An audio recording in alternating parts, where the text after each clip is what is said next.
It was linebacker and wide receiver today at the Irish Athletic Center. Tim Prister of Irish Illustrated, John Brice of FootballScoop. I'm Tim O'Malley. I spent a lot of time with Max Bullough, so I want to go to you guys first about some of the wide receiver conversations you had. JB, you came in and spoke with KK Smith. I think he's kind of an early curiosity because there's the two obvious ones in Jordan Faison and Jaden Greathouse.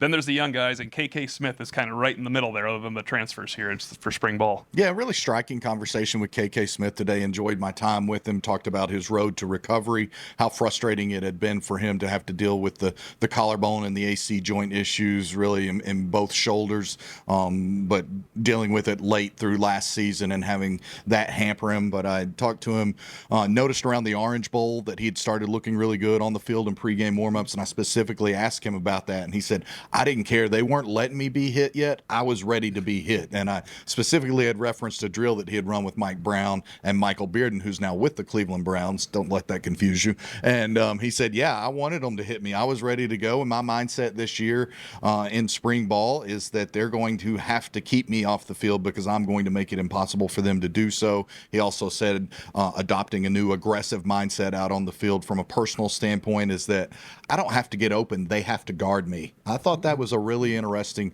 way of saying he's approaching it, but fully healthy. He said Micah Gilbert had flashed a lot until his injury. He couldn't wait to get back with him. He said, look, we'd been together last year. We ran a lot with the twos and felt poised to make a move, and then I had the injury, continued to get set back, but he feels really good. He feels like he's making a move, and he had some insight on the quarterbacks that we'll get to in a few minutes. Tim, pretty sure you spent some time with Mike Brown on a sore subject and others. Do you want to start with the sore subject first? Yeah, well, I talked to Jordan Faison as well, more about some other things. But yeah, Mike Brown, because it was brought to our attention by Mike Denbrock the other day about the drops. And he says, the passes that they dropped were passes they should have caught 100 out of 100 times. That may be a little bit of an exaggeration. But, Mike Brown said, look, we brought these guys in because they could catch the football. We knew they could catch the football. So it's a concentration issue. You have to build some chemistry with the quarterback, but you didn't have Riley Leonard last spring. And as Denbrock pointed out, if you just run the right route, run the right depth and get in position, and your focus is going to be a little bit better.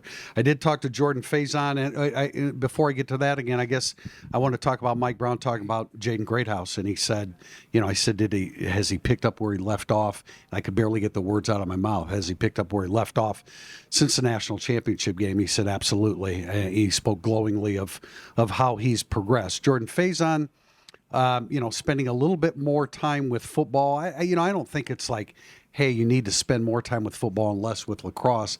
It was just kind of fine-tuning the schedule between the two programs. And so it's a little bit more with football. Faison certainly, he talks more confidently in his interviews and he's playing more confidently on the field. And that's all a matter of second time through, as Mike Denbrock talked about. Guys like Faison and Greathouse should be able to hit the ground running, and they are. Max Bullough forced my hand today. I'm going to be doing a Max Bullough notebook because he did talk about every linebacker. I want to bring up Jalen Sneed first. I said to Bullough, Sneed's a senior now, or is he listed as a redshirt junior? He goes, I don't know. I look at the website and I'm confused. You always will be Max Bullough because Notre Dame lists them by class. They don't like to list what their actual redshirt years are. But he said Jalen Sneed is 235 pounds, and he's always been playing at around 223 pounds. And he just feels like this extra weight is going to allow him to take on blocks better. He had not a knack, that's the wrong word. Would favor avoiding blocks, which is not the way to play linebacker when you're trying to set the edge. I think you saw it a little bit at Northern Illinois, famously on the outside. He has high expectations for Jalen Sneed, and as you mentioned, so did Chris Ash. And I think we keep saying this each spring. I think last year was the first spring we had high hopes ourselves for Jalen Sneed. It seems like it's time for him. Yeah, and Max Bullough emphasizing that it's good weight that Jalen Sneed has had, strength that he's added, and he's carrying that weight very well. He's obviously got much more maturity. That was another element that some guys hit on today, and that they're just seeing Sneed naturally lead a little bit more out on the field and being more comfortable both with his play on the field and with his frame on the field. I didn't actually didn't bring up Drake Bowen to Max Bullough, but you did speak with Drake Bowen a little bit. Could you kind of share some of that conversation? I missed out on the whole leadership part, and we know that Chris Ash singled him out, and Max Bullough loves the leadership that that he's providing. But the part that I caught with Drake Bowen was the decision to put baseball aside. And, he was asked when exactly that came about. I don't know that he said anything specific. But, as you're going through a 16-game season and you're at the forefront of the linebacker core and Might you're have been playing during the Georgia game is when he put it yeah, aside. he kept Bowen kept getting better and better as the season progressed when it really mattered. So it was easy for him to set that aside. And I speculated the other day in Irish Illustrated ISO that we're talking about who are going to be the leaders of this team because they lost so much leadership. Drake Bowen is certainly that guy, and he's only a junior, but because of the circumstances, because of the leadership they've lost, this might be a year where you have at least one not underclass, but non-senior captain, and maybe more, just because of the situation of the guys that walked out the door. Two of the returning starters, and Bullough likes to use air quotes for that because he does rotate very heavily. He was proud to say I had them at all. They were almost all at the exact same snaps that mattered last year. He spoke about Jaden Osbury. We asked him about, I noticed there's a giant apparatus on his elbow. I think it was during the IU game, and he had shed it for the Penn State game, but then they were shedding him a little bit, the running backs for Penn State. I asked about Jaden Osbury if the grind got to him. He didn't think so. He felt that he is actually at the right weight. He likes the way he plays the runs. There's just some fine-tuning of it where if he can naturally gain 5 pounds, he'll be able to fight off blocks that he wasn't able to fight off last year. But remember, as a redshirt freshman first-year player going through 16 games with an elbow injury, that's not easy.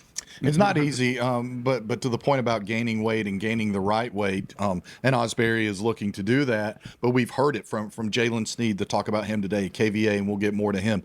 Losing some weight, but crediting the dietitian staff at Notre Dame for that. We heard Kevin Bauman and Eli Raridan talking about it the other day. So I do think that we're hearing more and more about the benefits roster-wide of Notre Dame's investment into sports science, into its nutrition program, and certainly into its strength program with Lauren Lando. And that's one of the things that stands out to me really with each interview session, because somebody is bringing it up organically. And if somebody is bringing it up to us organically in the impact, you know that they're feeling that impact in a day-to-day life. So I do think that that's worth pointing out, is that when they talk about that with Osbury, or when KVA discusses it with me, or KK Smith today talking about his body weight and composition, Kevin Bauman to me the other day, I think that's noteworthy, TP.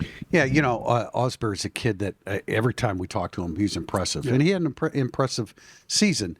It may be semantics. Did he wear out at the end of the year?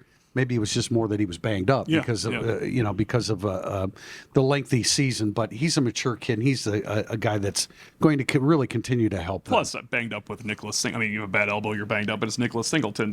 Other guys win sometimes too, especially when you're not at your peak. I'm sure not everybody that ran into Jeremiah Love ended on a bad note at Penn State, but it was Jeremiah Love. No doubt. And I did want to throw in the comments made about Jalen Sneed, and Max Bullough bring up 235, because I asked, we're asking questions about, Sneed like maturing and settling in. He's saying, well, he's just more physically equipped to do it. And that's key. And Chris Ash said the other day, you imagine you're Chris Ash and you walk into this situation and you see Jalen Sneed running around the football field. It's like, damn, we can use him in a lot of different ways. So that's the plan. But now being 235, he's much better prepared to handle some of the assignments that Chris Ash may create. Because remember, Chris Ash, again, he reemphasized, not trying to reinvent the wheel, just trying to enhance. You can enhance with a guy like Jalen Sneed. I want to bring up, I talked to Max Bullough. Do you ever want these guys, Sneed and Osbury, KVA a little bit, to settle in? And he said so far it's been the opposite. We want our Mikes and Wills to be interchangeable. He says, otherwise I'm doing math, and I don't want to sit there and try to do math. Like if I have this guy in, I can't have that guy there. So I asked about KVA, because when you think about Kingston's recovery from the Army game, if that was a normal football season, the Army game is his last game of the year.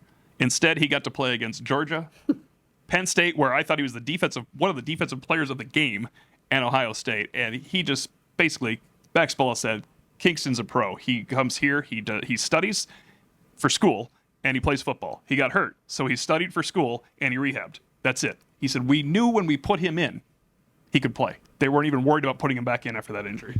No, and Kingston said that was invaluable for him. He talked about the process that he went through with the rehab staff, with Coach Lando, and he said he specifically did some flexibility drills and exercises with Lando during that time to ensure he was ready to go on game days, despite dealing with what he said was a knee sprain. Those were things that really carried him. He feels like he's miles ahead because of the way he closed the season with where he entered spring camp. He also did tell me, when you talk about Max talking about having the guys work at the Mike and Will, he said he's working at both of those positions. He feels really comfortable knowing both positions and knowing the playbook. I asked him his command of the playbook, and he asked me to elaborate a little bit, and I said, how well do you feel like you know what to do at both those positions? He said, I'm comfortable at both those positions. I know what to do at both of those positions. Tim, let me throw something in here before we wrap up about the receivers. I wanted to mention this because, again, we talk all the time about when players mention young players. Will Pauling mentioned Elijah Burris. Devontae Smith the other day mentioned Elijah Burris. I talked to talking to Faison about who's playing the X position with him. It's not a surprise, but it's KK Smith and it's Elijah Burris. And I asked Mike Brown about Elijah Burris, and he's just he's a quick study. He's extremely quick. That's what all the players are talking. We knew that, but now he's playing on a field with a bunch of guys that are more mature and faster than he's accustomed to, and people are still talking about how quick he is. So keep an eye on that young receiver as they look to develop some guys behind the four that we figure will be at the forefront. And just a little bit more from the receivers, and specifically from KK Smith. He told me point blank that he had been blown away by Greathouse and Faison this spring, really complimentary of what they've been able to do. I, of course, asked him about the quarterbacks because I would be out loud terrible at my job if I didn't.